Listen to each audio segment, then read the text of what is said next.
तो 6 तारीख को अगर हम 3 घंटे के लिए भी जंतर मंतर पे बैठ रहे हैं, तो मेरी सबसे गुजारिश है, मैं अब कितनों के नाम लूं, बहुत सारे सांसद हैं, एक सबसे यंगेस्ट सांसद हैं पुष्पेंद्र सरोज जी। मैं चाहूंगा विपक्ष के नेताओं में राहुल गांधी जी, अखिलेश यादव जी, क्या आपको नहीं लगता कि अब ये सच में वक्त आ गया है जब सरकार से एग्जाम सिस्टम पे सीधे सवाल पूछा जाए? और क्यों आप हम लोगों के साथ मिलकर के सवाल नहीं पूछ सकते? बताइए। तो मेरी आप सबसे गुजारिश है, जितने भी लोग, मैंने बहुत सारे लोग जो हमारे लोगों ने बताया, भीम आर्मी टीम के जो चीफ हैं चंद्रशेखर रावत साहब, आम आदमी पार्टी के अरविंद केजरीवाल जी, मनीष सिसोदिया जो कहते हैं कि मैं शिक्षा को बहुत बेहतरीन से समझता हूं, संजय सिंह, राघव चड्ढा, क्या आप लोगों को नहीं साथ आना चाहिए?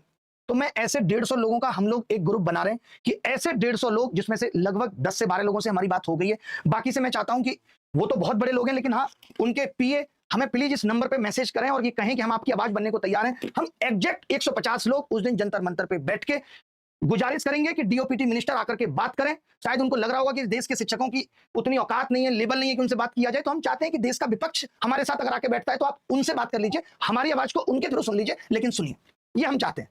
तो आप सबके कनेक्शन में होंगे, आप सब लोग पूरे देश में सुन रहे होंगे, अगर आपका सांसद हमारे साथ आके बैठ सकता है तो इससे बड़ी बात कुछ नहीं होगी। हम इस चीज को बहुत सही तरीके से लेके जाएंगे। देखिए, मैं फिर से एक बात कह रहा हूं, आजादी एक दिन में नहीं मिली थी। बेरोजगारी, भ्रष्टाचार की जड़ें, बेरोजगारी या खराब सिस्टम में इतनी गहरी हो चुकी है कि एक दिन में कुछ ठीक नहीं होगा। धीरे धीरे चीजें मिलेंगी, कभी 10 चीजें मिलेंगी, कभी कुछ चीजें कोर्ट से मिलेंगी। अगर इस एजेंसी को हमें हटाना भी पड़ेगा, हम एक लीगल टीम से भी सब कुछ कर रहे हैं, हर एक तैयारी कर रहे हैं, और हम सिर्फ अब इन जो अभी चीजें हुई हैं इसी पे आवाज नहीं उठाएंगे, हम हर एक चीज पे आवाज उठाएंगे, चाहे वो कोर्ट के जरिए हो कि आप 5 साल तक कैसे रेल मिनिस्टर या रेल मिनिस्ट्री बच्चों का 400 रुपए दबा के बैठे रही। इस एग्जाम सिस्टम को सुधारने के लिए जितनी भी चीजें हो सकती हैं, थ्रू कोर्ट, थ्रू अपनी आवाज सीधे संसद तक पहुंचा करके, और सवाल चाहिए। हम कभी नहीं चाहते, मुझे पता है बहुत सारे एमपी में कहते हैं हम आपकी आवाज संसद में उठा देते, क्या होगा? हमें आवाज उठवानी नहीं है, हमें इंस्टेंट जवाब चाहिए कि क्या आपको नहीं पता कि आपके आयोग इस तरीके की एजेंसियों के साथ मिलकर कैसे धंधेबाजी कर रहे हैं?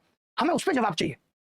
तो अभी जो हमने सोचा है, आपने एक चीज देखी, हम उस स्तर पे आ चुके हैं जहां मीडिया को भी समझ में आ गया है कि बच्चों के साथ गलत हो रहा है, और जब शिक्षक उसकी आवाज उठा रहा है तो उस पर पुलिस लाठियां चार्ज कर रही है, जो कि एकदम बर्बरता है। सरकार की एकदम निंदा होनी चाहिए इस बात की कि आप ऐसा कैसे कर सकते हैं।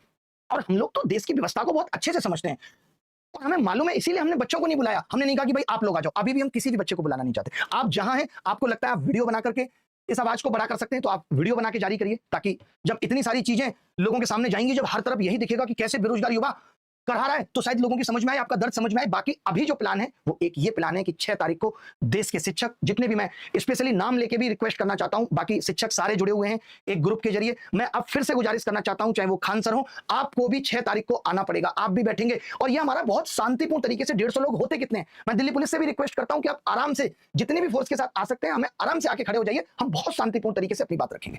तो मैं चाहता हूं देश के शिक्षक भी हों, जितने शिक्षक हो सकते हैं, सिर्फ पहले ये अप्रूव हो जाएगा। मैं इसीलिए चाहता हूं कि कोई अव्यवस्था ना हो, कि हम 150 लोगों का नाम पहले ही फाइनल कर लें कि ये एमपी साहब हमारे साथ जाके बैठने को तैयार है, ये पुराने मिनिस्टर साहब हमारे साथ जाके बैठने को तैयार है। क्योंकि मैं फिर से कह रहा हूं, सत्ता के लोग भी अगर हमारे साथ जाके बैठ